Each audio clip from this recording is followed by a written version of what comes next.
So sit back, relax. Today we're going to be doing our addiction work. You know, how to work with addictions, learn how to help people truly recover. It's a needed and valuable market to serve. A lot of you know this is one of my passions. It's what got me into this field. And it's something I really like to do for a lot of reasons. And we're going to go over that. So if you want to share with me your time for the next few moments, and I'm always honored to have your time with me. So first thing I want you to do is let's type rock into the question box. All right, good, good. So we can see that. All right, everybody's here. We're doing good. All right, all right. Now, so here we go. Okay. All right.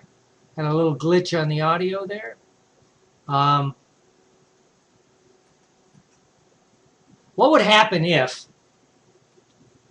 you could help others to recover from an addiction? And it truly is one of the top killers in our population. And what if you could do this in just a few sessions? Let me check one thing. I have to apologize. I'm having some feedback on my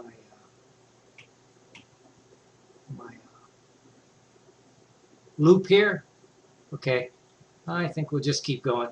So anyway, that's what we want to talk about, right? Is helping people make this change, right? And it's no secret that alcohol and drug abuse is the #1 cause of divorce in the country. Of course, they always say the biggest thing in divorce is, you know, sex and money, but a lot of your money and or sex problems are caused by alcohol and drug problems, right? So it's the #1 cause of divorce and breaking up families. Substance abuse is the #1 cause of the prison population. Over half the people there are there for some kind of substance abuse issue. Things they did when they were under the influence, things they did prior to the influence, you know, to get high, and of course the things you do afterwards. It costs, substance abuse, that's what SA is, this was from 2005, $258 billion in lost business income, lost taxes, lost productivity. Again, people go to prison. What does that cost the population? You know, we have more people in prison than any other country in the world. I think we have more people in prison than the next 10 developed countries combined. And it costs, you hear different things, but reliable is about $40,000 per inmate per year. Substance abuse is the #1 cause of the homeless population. Also mental illness, but a lot of your mental illness is substance abuse related. If people get off the substance abuse, their mental illness issues are more easily ameliorated, and we can work with them. It's the cause of the majority of auto deaths, the car wrecks. You know, people are driving under the influence. And of course, the sad one is when they kill someone else and they're fine. And it's no secret that most addicts and alcoholics are highly functional. We still have this vision in our heads from a society, you know, alcoholics as skid row bums, or addicts, you know, shooting up in an alley, when actually most addicts are highly functional. And almost every family in the United States is touched somehow by this problem. We all have a family member, mother, father, son, daughter, cousin, somebody in our family is touched by this problem. You know, here's one that a lot of people don't know, that 80% of the alcohol consumed in the United States is consumed by 10% of the drinking population. So you just think about this number. Of all the people that drink, and not everybody drinks for a lot of reasons, they just don't like it, they're not drinking, whatever. But of the people that drink, 10% of the drinkers drink about 80% of the alcohol consumed. This was, I need to recheck this, but I know it's high. So the people that drink, the problem drinkers drink a lot. And this also has to do with how how advertisers are going to target you. You know, if you were an advertiser and who's your better market, right? If you were a beer producer, is it someone that drinks a case of beer a day, or that kind of person that buys a 6-pack every 3 weeks? So your commercials are geared for the problem drinkers, right? Alcohol withdrawal kills more people than all other drugs combined. The two asterisks there are also, like, tobacco is a close second, but alcohol withdrawal kills a lot of people. We always think of like heroin addicts and, barbiturate and things like that. But actually, alcohol withdrawal kills more people. It's one of the tougher drugs to come off of. Okay? And then there's a social stigma about not drinking. If you're at a party and you're not a drinker, what's the matter? What's wrong with you? This is a big one when it comes to substance abuse issues, right? Is the whole stigma about not drinking. And here's what people try to do to stop drinking, using drugs, whatever addiction, even gambling, sex, pornography. They try to white knuckle it. Of course, for the sex addicts, let's not go down that road. But, they try to white knuckle. They're just not going to do it, right? They try willpower, self-willpower, right? Try AA if it's alcohol, and all the other A's I should put there. NA, for Narcotics Anonymous, SA for Sex Addicts Anonymous. You have them all. You have all kinds, right? But it's the 12-step programs, right?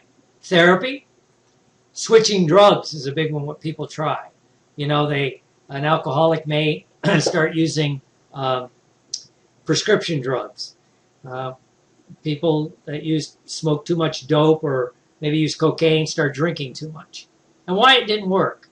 Well, addiction is a brain-based issue, right? It's actually brain-based, right? It also has to do with subconscious learning and behavior. It's why willpower won't work. You're dealing with subconscious learning and behavior.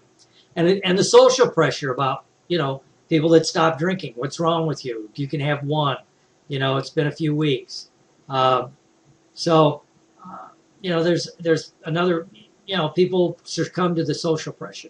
Family pressure. A lot of the families have substance abuse issues, and the first person that tries to stop the substance abuse is penalized. And so there's a lot of family pressure. And of course, just general denial, family denial, social denial, things like that. Let me give you a quick history of alcohol treatment in the U.S. because it kind of says, how long this has been viewed as a problem. And when I talk about substance abuse, I usually start with alcohol because it's one of the most abused substances. It, like I say, it kills more people, all the other things. So all the way back in Dr. Benjamin Rush, who's one of the signers of the Declaration of Independence, Continental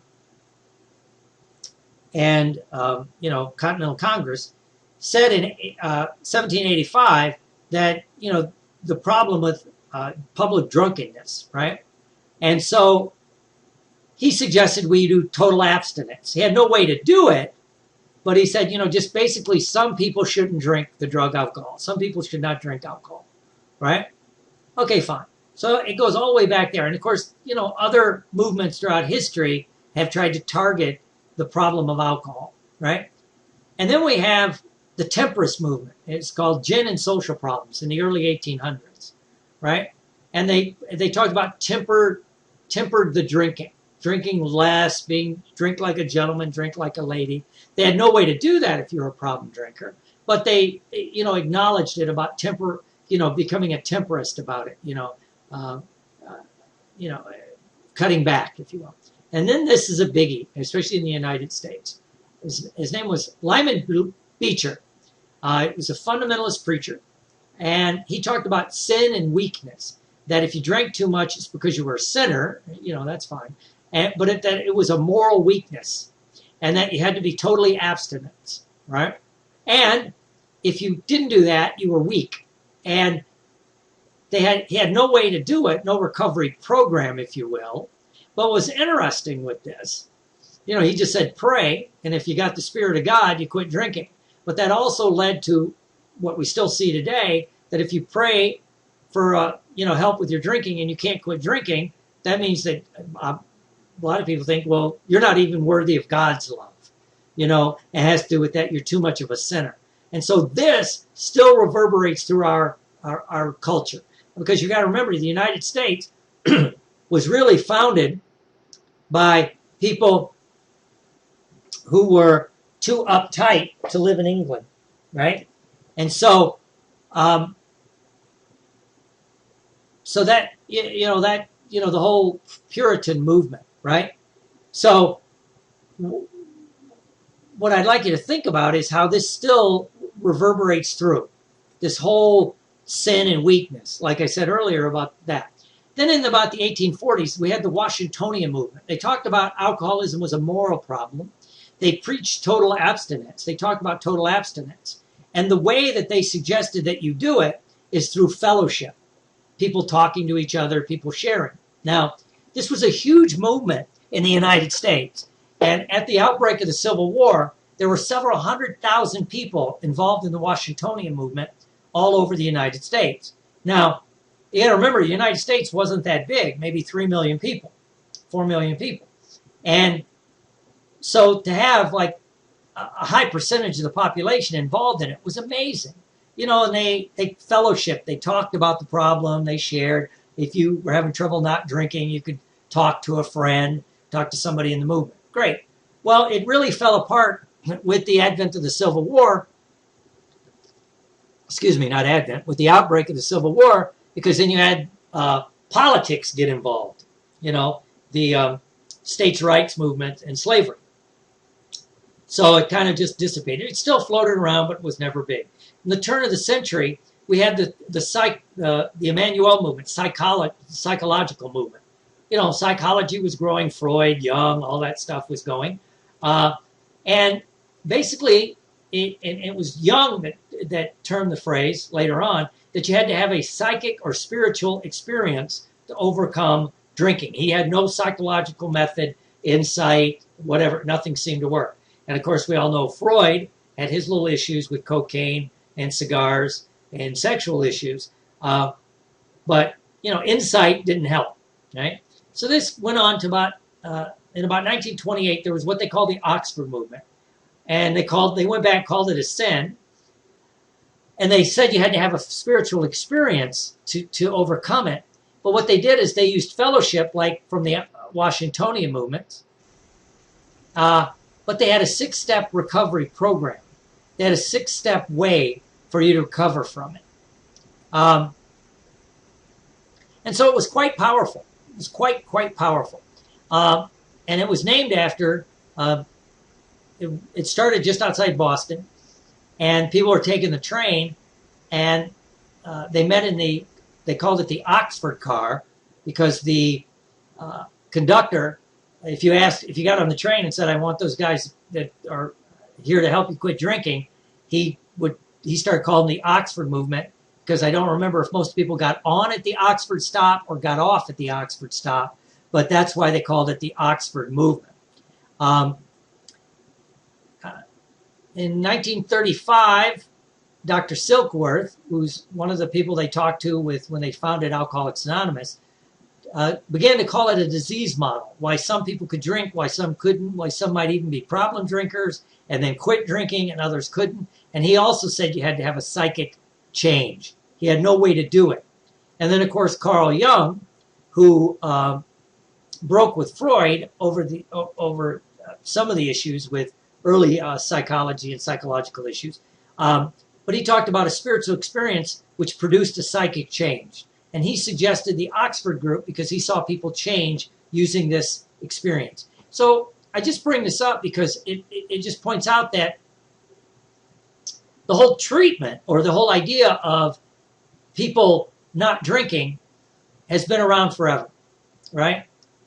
And what we really have to do is change at the subconscious level, right? Because when you go back to changing a profound psychic experience, a spiritual experience, you have to change at the subconscious level to do that, because a lot of the behaviors are learned. And of course, everyone on the call, if you're a hypnotist and NELPer, you realize, conscious mind is the tip of the iceberg, that most of the power is the subconscious mind, the stuff on the bottom, right?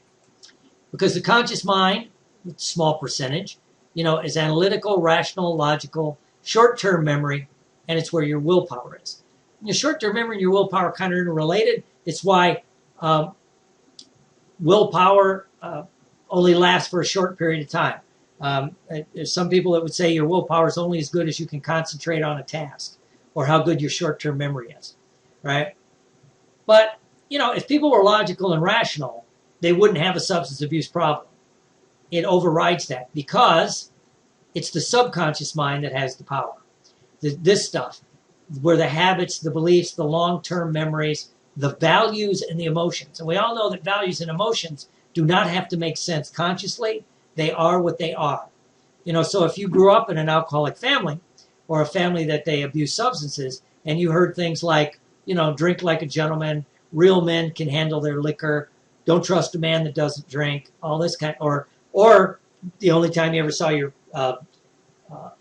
the adults having fun is when there was drinking. You develop some values about the idea and beliefs about drinking that's going to hold true. Whether they're rational or not is irrelevant. And so what happens is you try to change consciously, and it's rejected by the critical factor of the mind, because this is your values and beliefs, these critical factors, that will reject out the idea that you're trying to change. And to get it to change, you have to change at the subconscious level for true long-term change, right? And it's very powerful. Now, the reason it's kind of fun is that individuals suffering from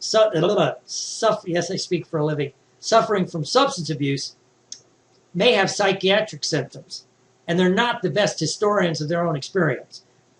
Substance abuse people, if they're active, they will downplay how much they're drinking. Oh, I only had one or two, right? As I used to say, I used to have only one drink when I was drinking heavy. It started as soon as I woke up, and it ended when I went to sleep, but it was only one drink. But it's the pattern of substance abuse or withdrawal. Will it account for the symptoms that they're having, right? So is the nature, amount, and duration of substance abuse consistent with the observed symptoms, right? Basically, I just wanted to bring this up because a lot of times we have psychiatric symptoms that are consistent with substance abuse. If it's anxiety, in fact, right? Oh, I'm anxious. I can't relax. Well, maybe they're drinking a lot, right? Or using, central nervous system depressants. And when they're not in their system, they're nervous. They're anxious, right? So you want to go back and forth on this, right? You want to be aware of it. So what are the symptoms? And sometimes people, the other thing with substance abuse, sometimes they're self-medicating symptoms of psychiatric symptoms, depression, anxiety, stress, things like that. It's not unusual. The reason I wanted to bring this up early, especially if you're not trained in it, and you start working with somebody for substance abuse, and they do quit using the substance, that other psychological issues begin to come to the forefront.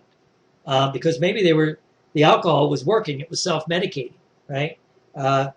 It's very common that you have to learn how to deal with anger and rage, things like that, loss, grief, depression, all these things you're going to have to deal with without the substance. Maybe you've been medicating.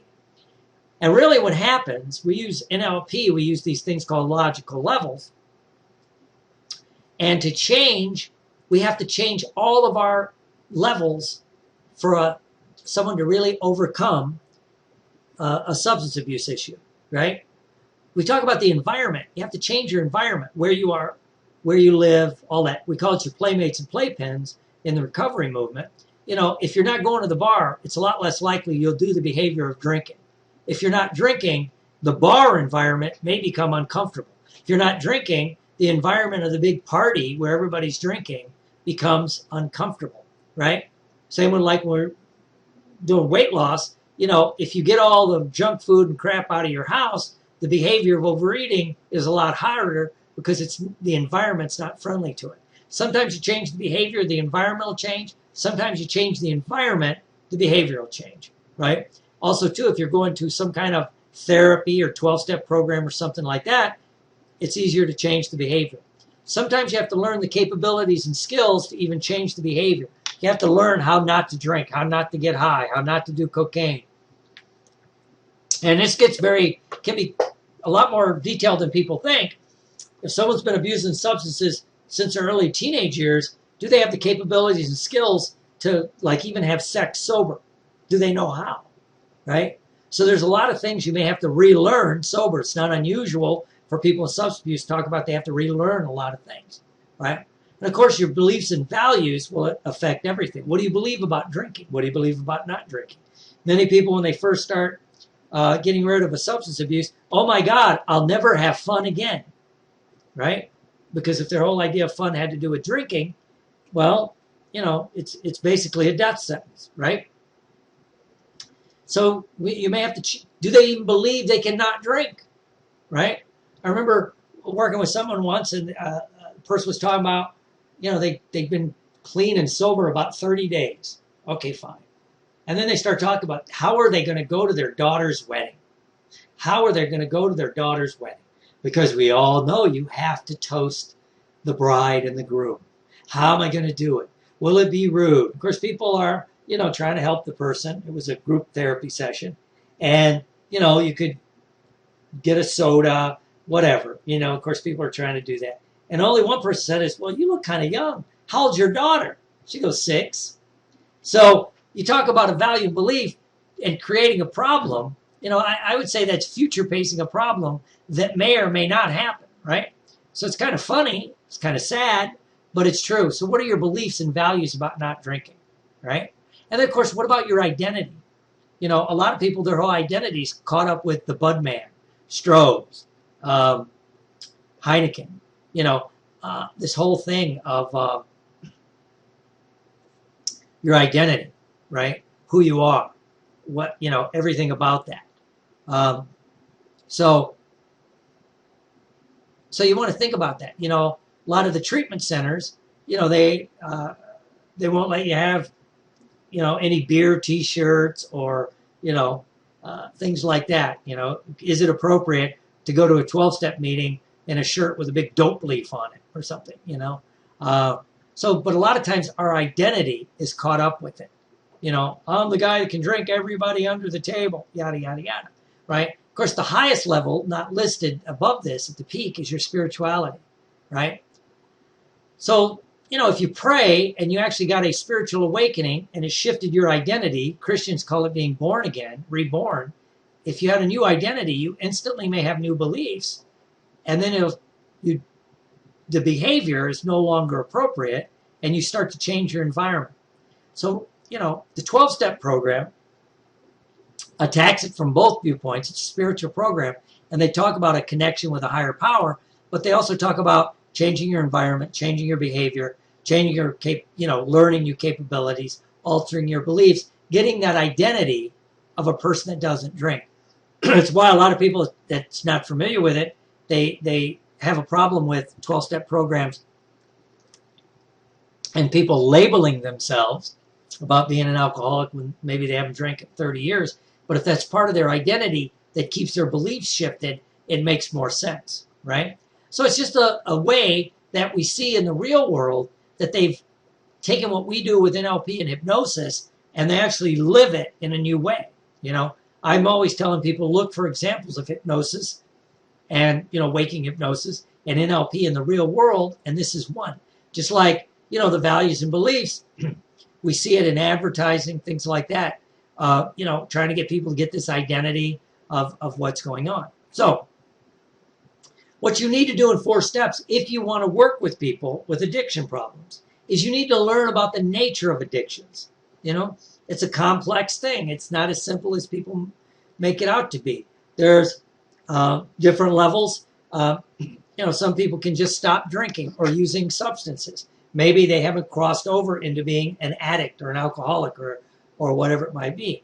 You need to understand the history of treatment so you can see what works, what doesn't work, why it works, why it doesn't work. And then you can develop a protocol that works for you if you're going to work with this population, right? And also, you know, I'm a big one in, you know, you can develop the skills, but you need to know how to market to the population you're trying to work with. Too many of our trainings in NLP and hypnosis they give you the skills to work with the people.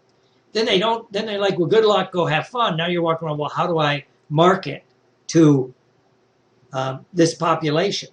Is there a market? And if so, how do I approach it?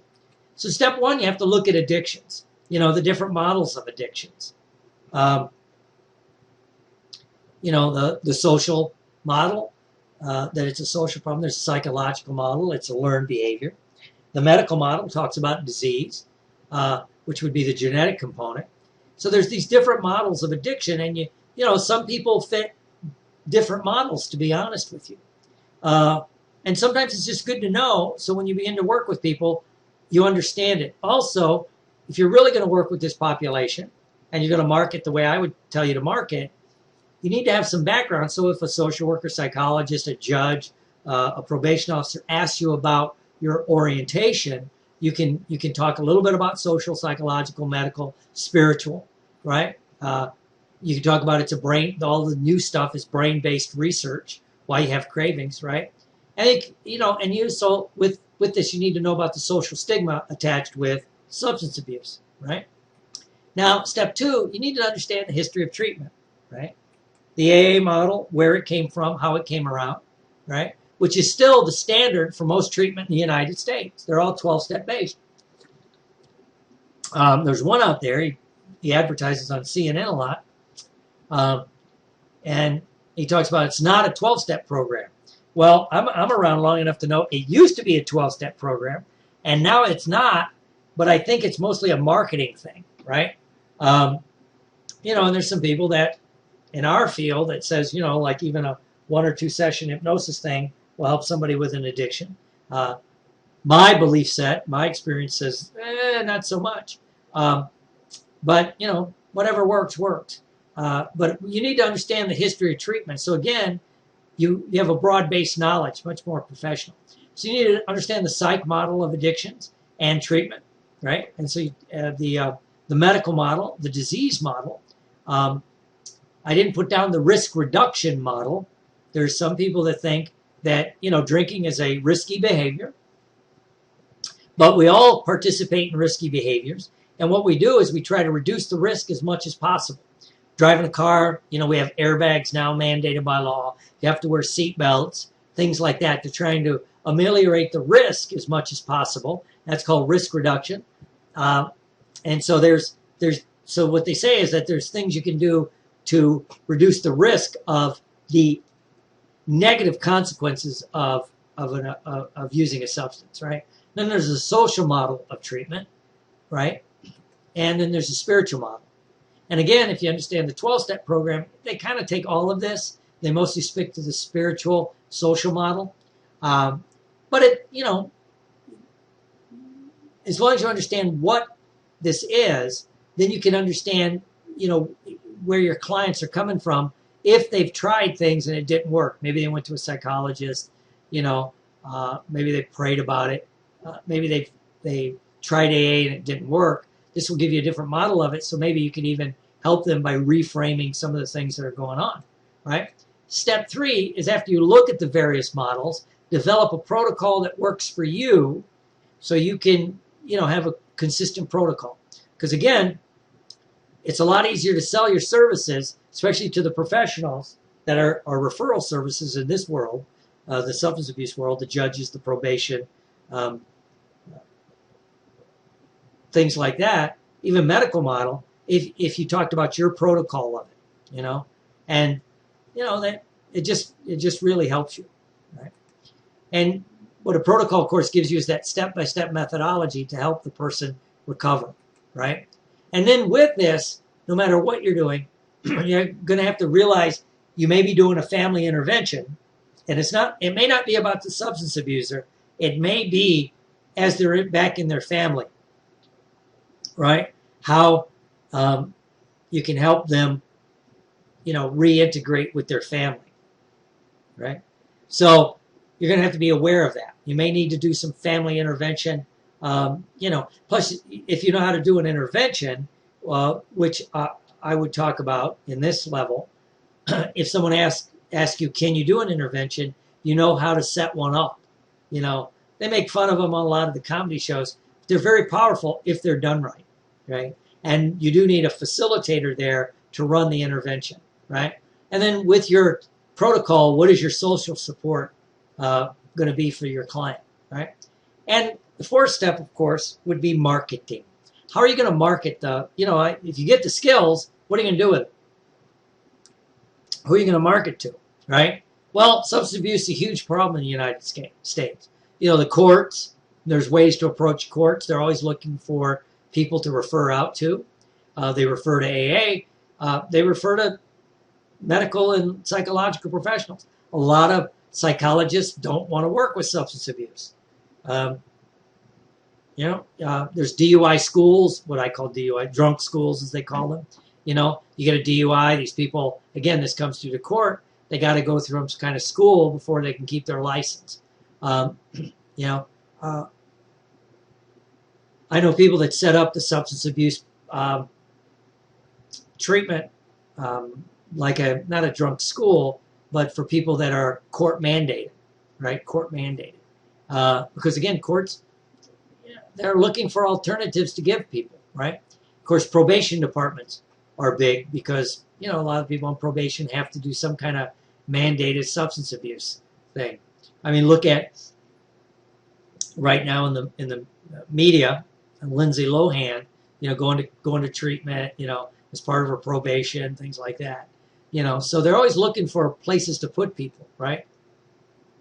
Psychology and medical personnel sometimes are looking for people to refer out people with substance abuse. And again, even if you're a lay hypnotist, lay NELPer, if you say you have a protocol, this is what you do, this is how you do it, it's much more sellable to all of these people, right? And you can put articles in local publications about, that hypnosis works for addictions. And you can Google that and get some, there's plenty of research about hypnosis working for addictions. You can write an article and get it in a publication with your contact info. So I'd say let's do it. I think you ought to begin to attack this problem because it's needed. Oh my God, it's needed. I mean, look at the stars. They can't seem to beat it. You can't outthink it. You can't think your way out of a thinking problem. So you need to jump in and begin to take the action, right? And here's what I would want you to have if you're going to do this. Number one would be have an understanding of addictions, right? So you understand what they are, where they come from, the different models of addiction, how they work, makes you much more comfortable with it. You need to understand the history of treatment, right? So you can work with people in different types of treatment. You can, if they've had treatment, you can look at like maybe what didn't work, why it didn't work. Maybe they were just in the wrong kind of treatment or at the wrong time, right? You develop your own protocol, which is very powerful, having a protocol.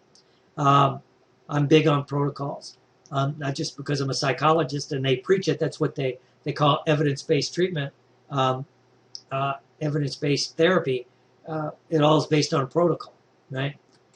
And then, of course, you need to develop a marketing plan so you can begin to go out, market, get clients. And remember, if you can get the right kind of referrals, sometimes they have to see you, right?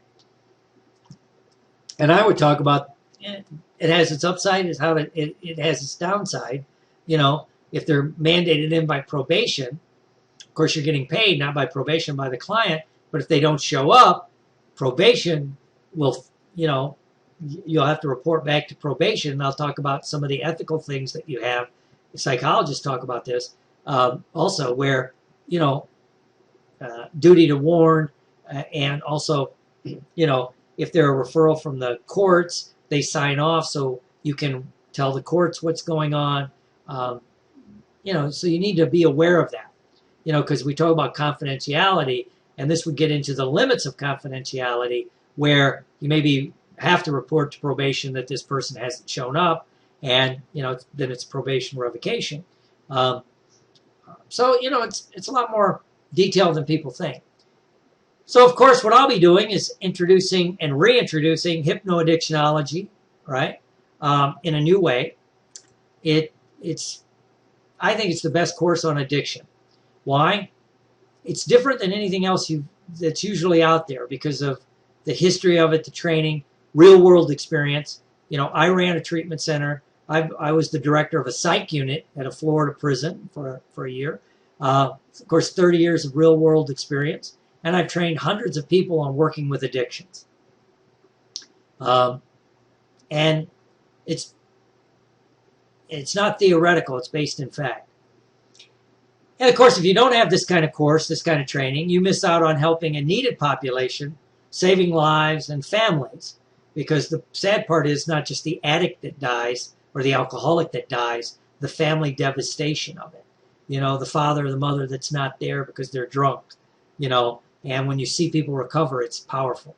And of course, you can get started at home. I'll be having webinars based on this on 4 consecutive Tuesdays starting May 28th, because I have a trainer's training next week, hypnosis and NLP trainer's training down here in Florida. So it'll start May 28th, and then it's June 4th. They're all at 2 p.m. Eastern. June 11th, June 18th, and I'm going to have a follow-up session scheduled probably a month after that, so when people have questions. And so hypnoaddictionology. If I was going to teach it by the module, this is what I would do. The history of addictions, the history of treatment, developing your protocol, marketing. I'm going to give the hypnoaddictionology course, the DVD course. Should be downloadable in the next day or two. If I can't get it downloadable in the next day or 2 or 3, I'll burn copies and get them out to people. You develop a checklist after each module so you can make sure you're learning what you're learning. I'm going to get people the Apex Recovery Program. It should be downloadable within the next, give me a week. I'm new at all this. Which the Apex Recovery Program has some DVDs and 21 audios. Lifetime access to this site. It's going to be a membership site. And of course, the value would be, if you added those up, $18.59. But I was going to charge $3.97 because that sounded good to me, right? I can't give it too cheap because people don't take it serious.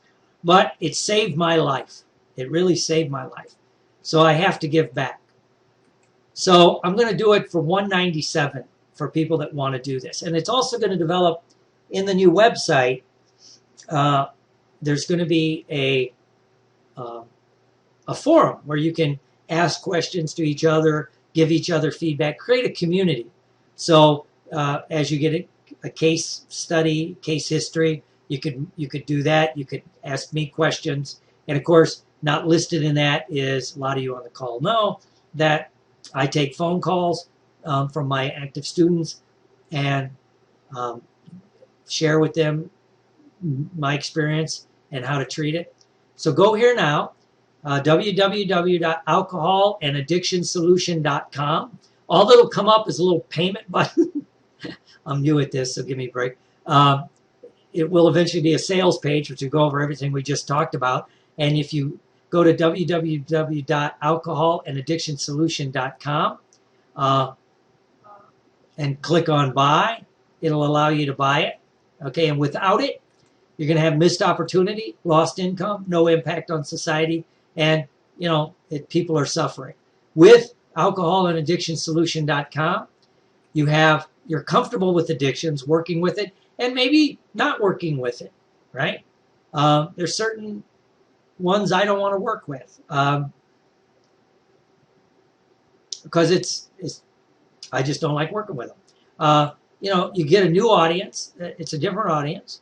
Of course, if you're doing a weight loss clinic like I used to do, I got a lot of referrals for alcohol and drugs from my weight loss clients. And a lot of my weight loss clients, about the 3rd or 4th session, started talking about how much they were drinking.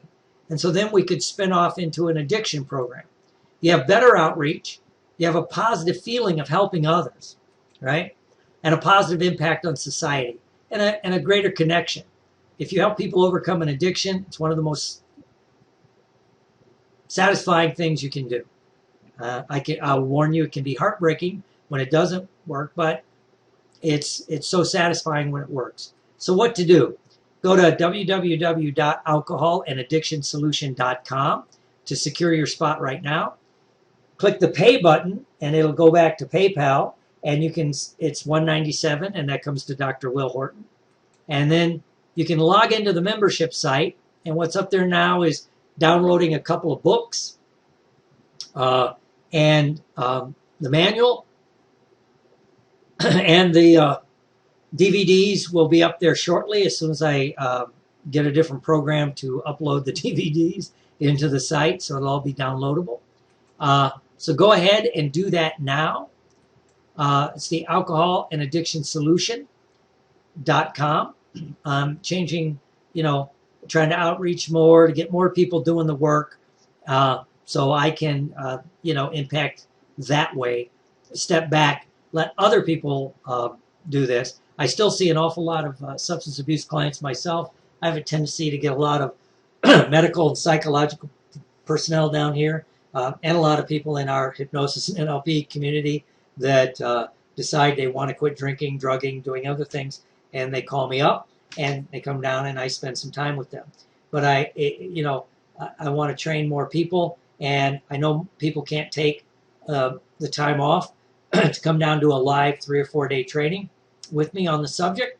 So I'll be doing it via the webinars and the DVD courses, and creating a community on the website, because it's lifetime access. It's a membership site once you're in it, and then it'll go on, and then we can really impact people. So I'd like to thank you for being a part of this. So go ahead and sign up. If you have any questions, you can email me at nfnlp@aol.com. And I look forward to seeing you as we trudge the road to happy destiny.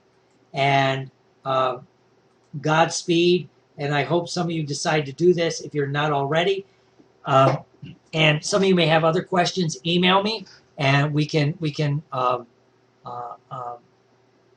resolve those one way or another. I got a couple questions from people asking about. A couple people already had the old addiction program. Contact me. No problem, but just contact me. So Godspeed, and everyone have a wonderful day.